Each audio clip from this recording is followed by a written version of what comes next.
Welcome to the Maybe Not So Great Books channel, You Decide. This is lesson 14 of 14, when the author revises history.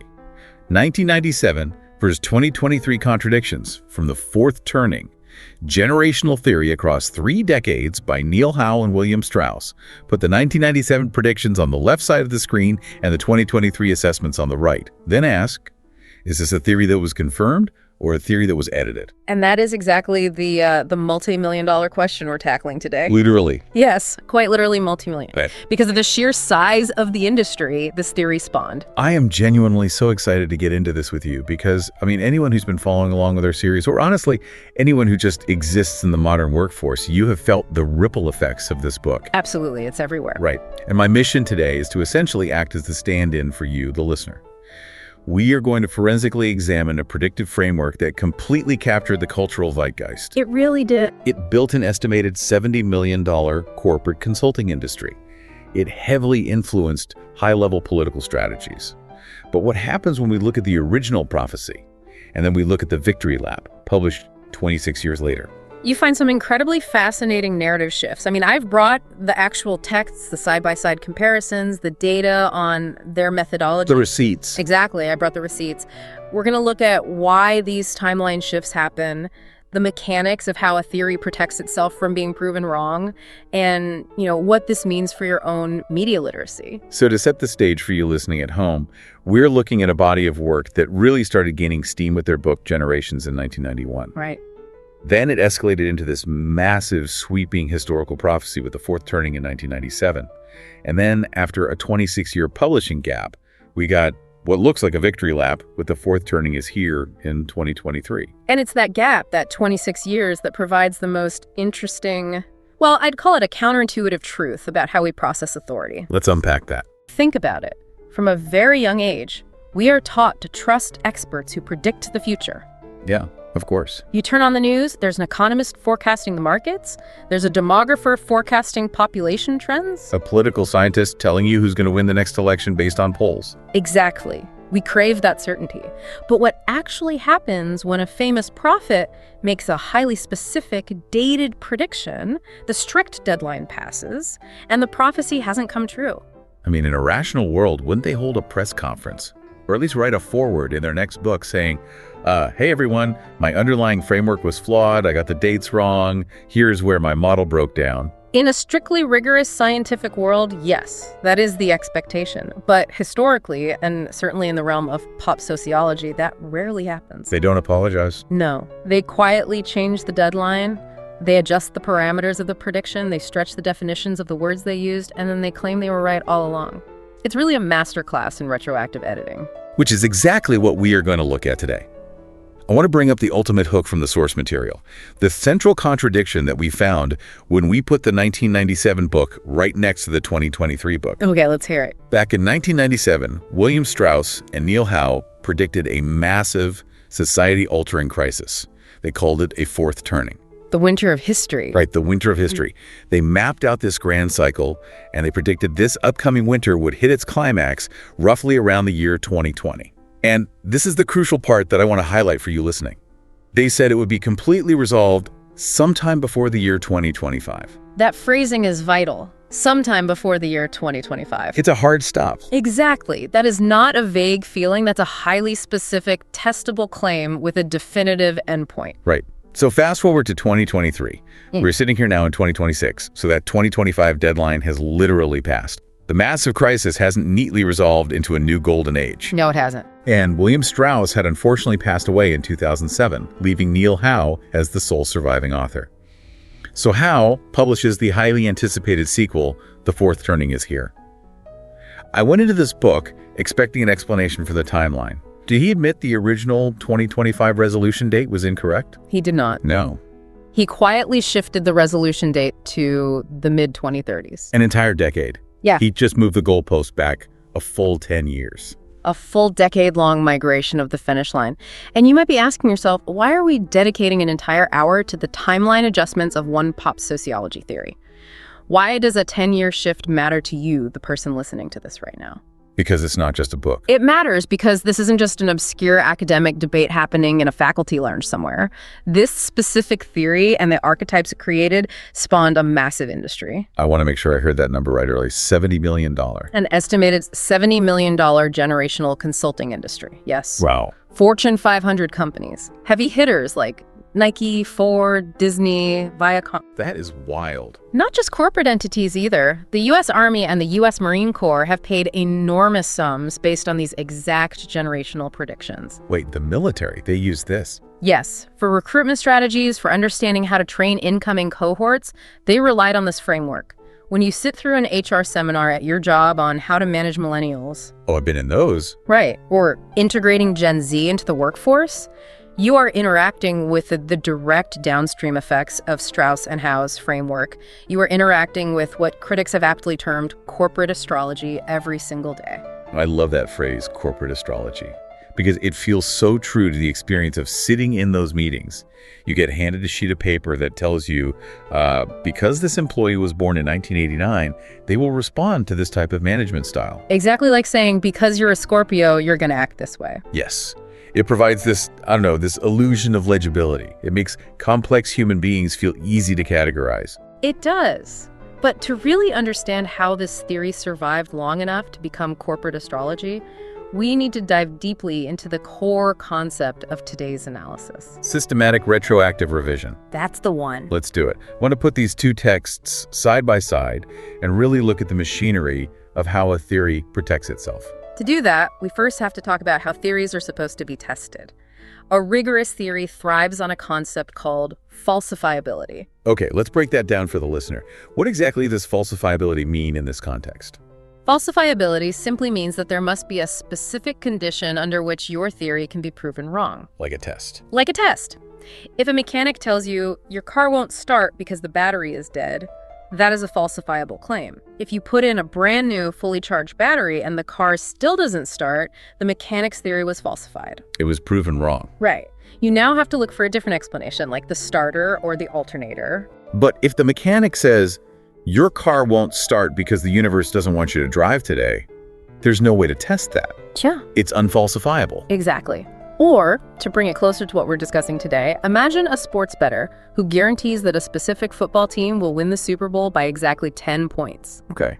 If the team loses, and the bettor says, well, the spiritual energy of the team was a 10-point winner, so I was actually correct, they have removed the falsification criteria. They just changed the rules of the bet after the game ended. Yes. The Strauss-Howe theory survived its collision with reality by doing exactly this. It transformed its misses into hits through retroactive editing. The framework absorbs every failed prediction by stretching its definitions so wide that nothing can ever truly prove it wrong. Let's illustrate this with our first major story from the sources, the goalpost migration. This is the decades-long shift we just touched on, but I think we need to hear the exact quotes. Oh, I've got them. I want the listener to hear the sleight of hand for themselves. I've got the 1997 book, The Fourth Turning, right here. Let me read this passage. Please do. Quote, sometime before the year 2025, America will pass through a great gate in history, commensurate with the American Revolution, Civil War, and twin emergencies of the Great Depression and World War II. End quote. Notice the scale they're invoking there. The Revolution, the Civil War, the Great Depression, World War II. These are massive. They are predicting an event of absolute existential magnitude. And a highly specific timeline. They also predicted the catalyst for this crisis, the spark that would ignite the fourth turning, would come around the year 2005. That's the 1997 baseline, a catalyst around 2005, and a complete resolution passing through the Great Gate in history before 2025.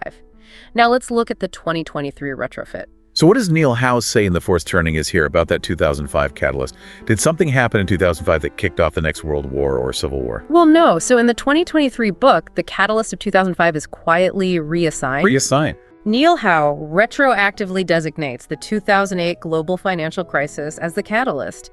And interestingly, in other sections of his recent work and interviews, he points to the 2020 COVID-19 pandemic as the real accelerating crisis moment. Okay, so we've moved the starting line from 2005 to 2008, or maybe 2020, depending on which part of the crisis we're looking at. And what about that hard deadline, the sometime before the year 2025 resolution? It is pushed back significantly. The 2023 text reads, quote, "Only when this collective rite of passage is complete, sometime in the mid-2030s," end quote. It's literally like predicting a track star is going to finish a sprint in under 10 seconds. The crowd is watching, the clock is ticking, 10 seconds passes, then 15, then 20. Yep. The runner finally crosses the finish line at 25 seconds, Right. and the forecaster turns to the crowd, completely straight-faced, and says, "See? I was directionally correct. They crossed a finish line." That analogy hits the nail on the head. If you predict a race finishes in under 10 seconds and it takes 20, you do not get credit for being a visionary. You were wrong. You were wrong. In the case of this theory, a 10-year shift in a roughly 20-year prediction window is essentially a 50% error rate. But how does he justify that in the text? Does he just hope the reader forgot the 1997 book? The justification relies on the incredible elasticity built into their core concept, the saeculum. Let's explore that term because it's the engine of their entire worldview. The saeculum. Right. It's their word for an 80 to 100-year historical cycle, roughly the length of a long human life. So they argue that history isn't linear, it's cyclical. It repeats like the seasons of the year. Precisely. They divide this 80 to 100-year saeculum into 4 turnings, each lasting about 20 to 22 years. You have the first turning, which is an era of strong institutions and weak individualism. Yeah. Think post-World War II America in the 1950s. Okay, got it. Then comes the second turning, and awakening institutions are attacked in the name of personal and spiritual autonomy. Think the cultural revolutions of the 1960s and 70s. The era of protests, Woodstock, challenging the establishment. Exactly. Then the third turning, and unraveling institutions are weak and distrusted, while individualism is strong and flourishing. They point to the 1980s and 90s for this. And finally, the fourth turning, a crisis, an era of destruction, often involving war or revolution, where institutional life is destroyed and rebuilt in response to a perceived threat to the nation's survival. Winter. The winter. But here is the trick of the goalpost migration. Because the overall saeculum has a built-in elasticity of 20 years, it can be 80 years or it can be 100 years. And because each individual turning has a variance of 5 or more years, the mathematical model can accommodate virtually any timeline deviation. So if a crisis doesn't end in 2025, you just say, well, this particular winter is a bit longer than average, so we'll extend it to 2035. Yes. When a theory's timeline is flexible enough to absorb a decade-long miss without requiring formal revision or an admission of error, the theory cannot fail. Because it's unfalsifiable. Unfalsifiability is not a strength. It is the hallmark of pseudoscience. It's predicting it will rain, and when it's sunny for a week, you say, the atmospheric pressure of the rain cycle is just extending its phase. Eventually, it will rain, and you will claim you were right. Which brings us perfectly to our second story from the sources, the archetype flexibility, or what I've been calling in my notes the millennial pivot. Because if you think the timeline shift was egregious, wait until we look at how they handled predicting human behavior. This is where the cultural impact of the theory really took hold. In 1997, Strauss and Howe didn't just casually describe young people, they essentially coined the term millennial. Which is wild to think about. That term is so ubiquitous now, we forget someone had to invent it and push it into the mainstream. It is easily their most successful cultural export. It is, but they didn't just name the generation, they assigned them a highly specific historical archetype. According to the theory, millennials were predestined to be the hero generation. Also known as the civic archetype in their earlier 1991 book, Generations. Yes. The theory pairs each generation with a turning. Because millennials were coming of age during the unraveling and the impending crisis, their historical role was predetermined to be the institution builders, the ones who resolved the crisis. They painted this incredibly optimistic, almost utopian picture of what millennials would become. I was reading the 1997 descriptions, and they sounded like the Power Rangers. The Power Rangers? Yeah. They were predicted to be this civic-minded, martial, team-oriented group that would perfectly mirror the GI generation of World War II. The authors explicitly predicted that millennials would embrace compulsory service, that they would enthusiastically participate in institutional rebuilding, and that they would act with a profound sense of collective duty. They wrote, and this is a direct quote from 1997, that millennials would not greet adulthood as alienated loners. Okay, I have to pause here. It's so funny you say they predicted millennials would be institution-trusting team players who love collective duty. Why is that? Because I'm thinking of the defining millennial pop culture of the 2000s and 2010s. The art that this generation actually produced and consumed. It was entirely about surviving and rebelling against dystopian, corrupt institutions. I'm thinking of the Hunger Games, I'm thinking of Divergent. The hero wasn't a team player building up the government. The hero was an alienated loner trying to tear down a corrupt system that was sacrificing young people. That cultural contrast highlights a massive disconnect. But to understand why the prediction was so off, we have to ask a fundamental question about their methodology. Where did Strauss and Howe get the data to make such a sweeping claim about an entire generation that, in 1997, were mostly still children or early teenagers? Right. If you're predicting the adult behavior of a generation in 1997, the oldest millennials are maybe 15 or 16 years old. Exactly. This is where we encounter what demographic researchers call the Fairfax County problem. In 2009, an expose by the Chronicle of Higher Education revealed a fatal flaw in Strauss and Howe's methodology for defining the millennial archetype. What was it? The traits attributed to the entire generation were substantially based on surveys of approximately 600 high school seniors from Fairfax County, Virginia. Now, for anyone listening who isn't familiar with the geography of the Washington, D.C. suburbs, I need to provide some context here. Fairfax County, Virginia is not a typical American county. Not at all. It is consistently ranked as one of the absolute wealthiest, highest income counties in the entire United States. It is filled with government contractors, lobbyists, executives, and highly educated professionals. And this is the crux of the methodological failure. The authors took roughly 600 affluent, predominantly white suburban teenagers in the incredibly prosperous economic boom of the late 1990s. 600 kids. Just 600. And they extrapolated their survey answers to represent tens of millions of diverse Americans. Let's really think about what that means. If you ask a wealthy teenager in a manicured suburb with perfectly funded public schools in 1998 if they trust institutions, of course they're going to say yes. The institutions are working perfectly for them. Exactly. The police protect their neighborhoods, the schools get them into Ivy League colleges, the economy's providing their parents with stock options. It is a catastrophic sampling bias. The theory insists that a wealthy white teenager in Fairfax County shares a unified peer personality with a black millennial growing up in a heavily policed neighborhood of rural Alabama, or a working-class millennial watching factories close in the Rust Belt. It completely erases race and class. It erases race, class, gender, geography. It insists that your birth year is the supreme overriding determinant of your identity and your values. And reality eventually hit that prediction like a freight train. Let's look at the 2023 reality check, because the world did not stay in the prosperous 1990s. It certainly didn't. The 2008 global financial crisis obliterated the entry-level job market. Then came the explosion of the student debt crisis.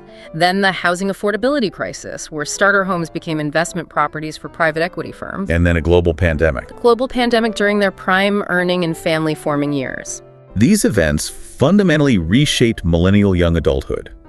By 2023, the generation is not defined by massive institutional trust and civic institution building. They are defined by profound economic precarity, political fragmentation, and historically low civic trust. They are burdened by debt and experiencing massively delayed milestones like homeownership and family formation. Sociologically speaking, they bear almost no resemblance to the martial institution-building GI generation that the 1997 book predicted they would mirror. So, knowing all of this, knowing the data, knowing the economic realities of millennials in 2023, what does Neil Howe do in the sequel? Does he admit the Power Ranger hero prediction was based on flawed 1990s data and was ultimately wrong? He does not. Of course not. He acknowledges the economic precarity and the frustration. Yes, he is aware of the statistics, but he keeps the hero label for the generation. To make it fit, he simply shifts the definition of what makes them heroes. How does he possibly justify that? Instead of actual martial or civic mobilization, their heroism is now framed as an emerging communitarian impulse. What does that even mean? He points to things like mutual aid networks during the pandemic or online activism as evidence of their civic nature. The goalposts were moved to ensure the archetype never technically failed.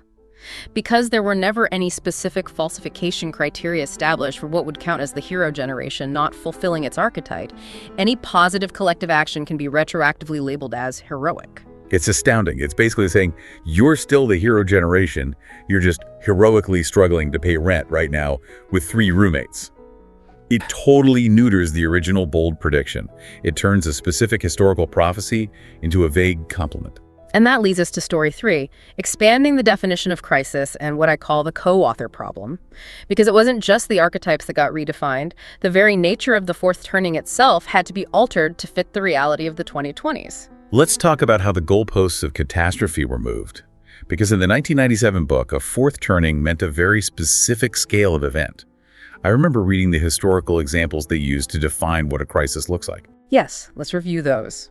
They pointed to the American Revolution, the Civil War, and the twin emergencies of the Great Depression and World War II. Right.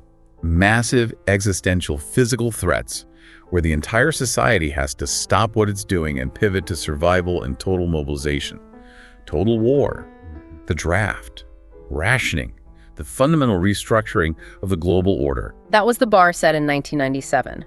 But by 2023, the definition of the fourth turning crisis had quietly but significantly expanded. It now included severe political polarization, cultural conflict, and a pandemic. Now, to be absolutely clear for you listening, COVID-19 and the severe political polarization we are living through are major historically significant events. We are minimizing them. Not at all. But they completely lack the unified, total societal mobilization previously required by the theory's own definition of a fourth turning. In fact, you could argue they represent the exact opposite of the 1997 prediction. The 1997 book predicted that the crisis would forge profound generational solidarity. It predicted people would put aside their differences to fight the common enemy. But COVID-19 and modern political polarization have deepened societal divisions. They have fractured solidarity, not built it. The framework just stretched its own definitions to absorb the current news cycle. If the total war didn't happen, then political polarization has to be the crisis. But I want to bring up something that adds a layer of complexity to this 2023 book. We have to talk about the missing voice in all of this. William Strauss died in 2007. Yes, and this is what we call the co-author problem. It is a crucial piece of the puzzle when analyzing how this theory evolved over 26 years. The 1997 book was a joint product, two minds shaping the narrative, and it's really worth looking at their backgrounds. Okay. William Strauss came from an entertainment background. He was a Harvard-educated lawyer, yes, but he co-founded the Capitol Steps. Oh, really? The Capitol Steps? Yes, a very successful, long-running political satire comedy troupe in Washington, D.C. That is such a fascinating detail. So he was literally a professional satirist. Exactly. And Neil Howe came from the world of Washington policy consulting, demography, and economic think tanks. So you essentially had the comedian and the economist writing a book together. And that partnership DNA deeply shaped the theory's DNA.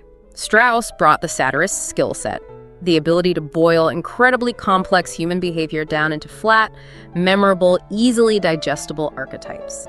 The hero, the artist, the prophet, the nomad. He gave the theory its seasonal metaphors and its high narrative drama. Howe brought the institutional credibility, the data analysis, and the consulting infrastructure. But with Strauss passing away before the prophecy crisis really took hold, the 2023 book is Neil Howe's solo work. It is. Which means we have absolutely no way to know if Strauss would have agreed with these unilateral revisions. We don't know if the satirist would have looked at the 2020s and said, actually, maybe our millennial Power Ranger prediction was a bit too cartoonish, or if he would have defended it. Howe acts as the sole interpreter of a joint prophecy. And he has a very specific way of defending that prophecy in the new book. I noticed he relies heavily on the fact that everyone knows the terminology now. That's right. He uses the theory's pop culture prevalence as proof of its scientific validity. He points to the fact that everyone uses the word millennial now, or that people joke about boomer energy, as evidence that the underlying historical cycle is correct. He creates a massive confirmation loop, which completely ignores the possibility that a popular framework simply shaped how people interpreted events rather than accurately predicting them. If you saturate the culture with the idea that millennials are a specific way, people will start using that lens, whether it's scientifically accurate or not. And speaking of ignoring things, while Howe celebrates the cultural adoption of his terms, there were some very specific structural predictions from the 1997 book that completely undeniably failed, but you won't hear much about them in the 2023 Victory Lab. Oh, I love looking at the hard data. Let's rattle off the scorecard on the actual structural, economic, and political predictions. Okay, prediction 1. The 1997 book predicted that during the fourth turning crisis, one political party would achieve decisive, long-lasting dominance as the public united behind a single vision to solve the emergency. And what actually happened? Power alternated between the two major parties 5 times between the year 2000 and 2024. Neither party has been able to establish a dominant generational coalition. In fact, polarization has only deepened. Strike 1. Prediction 2. They predicted that as the crisis forced societal solidarity, income inequality would stop growing and begin to compress, as it did during the 1930s and 40s. And what actually happened? The wealthiest 10% of Americans now hold over 2/3 of the national wealth. Inequality didn't compress. It exploded to Gilded Age levels during the exact time frame of their prophesied crisis. Strike 2. Prediction 3. They predicted that in response to the crisis, the economy would become significantly more unionized, returning to the collective labor power of the mid-20th century. And what actually happened? Union membership continued its long-term, decades-long decline, dropping to around 10% of the workforce in 2023. Strike 3. On the most measurable structural economic predictions, party dominance, wealth inequality, and labor organization, the theory was completely upside down. But if you only read the 2023 book, you'd think they nailed the future perfectly. So we spent the first half of this deep dive forensically breaking down the 1997 versus 2023 contradictions. The misdates, the redefined archetypes, the stretched definition of a crisis. But now we need to bridge this to today. Why does this matter right now in 2026 to you, the listener? It matters because we are living in an era that is absolutely saturated with predictions. You open your phone, you check your news feed, you listen to a podcast, and you are hit with a constant barrage of forecasts about the economy, the culture, the upcoming election, the future of work. And a lot of those forecasts come wrapped in the language of inevitability. The cycle is turning, the crash is coming, the generation is shifting. And many of those forecasts come from people with a direct financial stake in your anxiety. It is vital to look at the business behind the prophecy. Neil Howe, for instance, is managing director of demography at Hedgeye Risk Management. For those who don't follow the financial sector, what is Hedgeye? Hedgeye is an independent investment research and financial forecasting firm. They provide analysis to investors. Howe packages this fourth turning logic as an investable narrative for financial clients. He advises them on how demographic shifts and this historical cycle will impact markets. Which brings up a massive conflict of interest, doesn't it? When your consulting practice, your position at an investment firm, your speaking career, which reportedly commands tens of thousands of dollars per keynote address, and your ongoing book contracts, all depend entirely on your generational cycle theory being taken seriously. The intellectual incentive to admit you were wrong about the timeline or the archetypes is essentially zero. Exactly. If Neil Howe came out in 2023 and said, you know what, the 2025 deadline passed without a World War II level mobilization, our Fairfax County data on millennials was flawed, and the cycle might just be a coincidence, that $70 million industry evaporates overnight, the speeches dry up, the consulting contracts vanish. Which reinforces the danger of unfalsifiable frameworks. If a theory can absorb a decade-long timeline shift and a complete reversal of its economic predictions without the author admitting defeat, it has no actual predictive content. It only has the power to narrate the past in a way that feels satisfying. This is a vital lesson for your media literacy. Whenever you encounter a grand framework that claims to explain everything, whether it's historical cycles, economic supercycles, or political pendulums, you must ask, what would it take for this to be proven wrong? And if the answer is nothing, we'll just adjust the timeline or redefine the terms until it fits, then you are dealing with ideology or marketing or entertainment. You are not dealing with rigorous analysis. Let's look at specific modern examples where you, the listener, are encountering this right now. Let's start with corporate strategy, because this is where the theory hits the average person's daily life most directly. When a company's HR department rolls out a millennial retention strategy or a Gen Z integration plan, they are heavily relying on these exact fluid, shifting archetypes. I have sat in these meetings. A consultant comes in, puts up a PowerPoint slide with birth years, and explains that because Gen Z are homelanders, another term coined by Howe, they need a specific type of feedback loop, while Gen Xers are nomads who want to be left alone. And corporations pay handsomely for that advice. Life Course Associates, the consulting firm born directly from Strauss and Howe's theory, has served hundreds of corporate, nonprofit, and government clients. They've advised everyone from auto manufacturers to the military on how to handle these supposedly distinct cohorts. But here is the massive reality check that rarely makes it into those HR seminars. The scientific and demographic communities have aggressively pushed back against this entire industry. What does the actual research say about these generational labels? The National Academies of Sciences, Engineering, and Medicine, one of the most prestigious scientific bodies in the world, evaluated the use of generational labels in the workforce in 2020. They commissioned a massive review of the literature. Their conclusion was blunt, quote, "Categorizing workers with generational labels is not supported by research," end quote. Wow, not supported by research. That is a devastating blow from the National Academy. And it goes further than that. In 2021, an open letter signed by approximately 150 leading demographers and social scientists urged the Pew Research Center, which is basically the gold standard for public polling in America, to stop using generational labels entirely. Really? What was their argument? They argued that these labels promote stereotyping, that the cutoff years are completely arbitrary, and that they obscure the actual drivers of human behavior, like class, race, income, and life stage. A 25-year-old in 1990 and a 25-year-old in 2020 might act differently, not because of a mystical historical cycle, but because the 2020 25-year-old is dealing with a totally different housing market and technological landscape. That makes perfect sense. Pew, to their credit, largely agreed. They significantly abandoned the rigid generational framing in their reports starting in 2023. That is a massive paradigm shift. Academic reviewers continually point out that generationism holds, much like astrology, that persons can be prejudged according to the arbitrary date of their birth cohort. It's an illusion of insight. HR departments buy it because it makes complex workforce fiction like stagnant wages, bad management, or burnout feel manageable and legible. It's easier to say we have a millennial engagement problem than to say we haven't given out a raise that beats inflation in 4 years. It's corporate astrology used as a shield against actual structural critique. But as frustrating as that is in the workplace, we have to talk about how this theory gets weaponized in much darker ways. Let's pivot to the political arena. We have to impartially report to the listener about how this theory influenced a very specific political figure, Steve Bannon. This is perhaps the most consequential, high-stakes aspect of the theory's modern relevance. Regardless of your political leanings, it is an objective historical fact that Steve Bannon, the former White House chief strategist, was deeply captivated by this theory. He reportedly read the 1997 book The Fourth Turning 3 times. He didn't just read it, he actively used it as a blueprint for media creation. He did. In 2010, during the height of the Tea Party movement and the fallout from the 2008 financial crisis, Bannon produced and directed a documentary called Generation Zero. He used the Strauss-Howe theory as the absolute narrative backbone of the film, framing the 2008 crash as the prophesied fourth turning catalyst. And he interviewed Neil Howe extensively in that documentary. So Bannon took this academic demographic framework and turned it into a political playbook. How exactly did he apply it to his political goals? To understand that, you have to look at what the theory actually says about a fourth turning.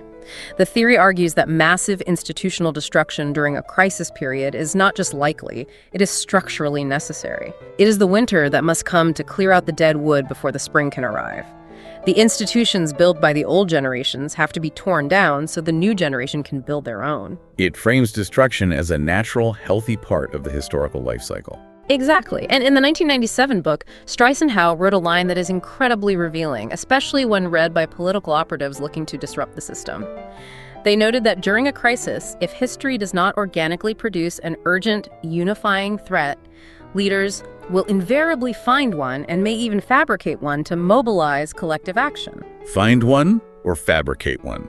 That is a chilling sentence, because it basically gives a permission slip to leaders to invent a crisis. It is arguably the single most dangerous sentence in their entire canon.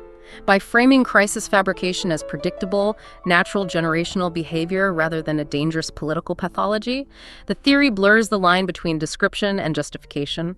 If a political operative deeply believes a crisis is historically inevitable and necessary to cleanse a corrupt system, it gives them a permanent blank check. It allows them to say, winter is here, the institutions are destined to fall, so we must tear everything down. It provides intellectual cover for what political scientists call accelerationism. Yes. Accelerationism, in this context, is the desire to speed up the collapse of current political and economic institutions, believing that the system is unreformable and a new, better society can only be built from the ashes of the old one. If you believe the fourth turning is real, you might feel justified in throwing gasoline on the fire to get to the spring faster. We want to ask you, the listener, to pause and reflect for a second. Think about your own media consumption over the last few years. How many times have you clicked on an article predicting an imminent economic crash, or a massive cultural civil war, or the total collapse of the dollar? How many times have you felt that deep sense of dread, mixed with the strange paradoxical comfort of a pundit telling you they know exactly how the story ends? That feeling is exactly what this theory monetizes. And this deep dive proves exactly why you must demand specificity and accountability from anyone claiming to predict the future. Notice when the deadlines quietly move back 10 years. Notice when the terms of success are completely redefined. But, and this is a crucial pivot in our analysis, as rigorous critics, we must also be totally honest about the limitations of our own critique. Right. I have to play devil's advocate here on behalf of the listeners, because I can hear people yelling at their devices right now. They are saying, okay, maybe the 2025 deadline was wrong. Maybe the Fairfax County data was flawed.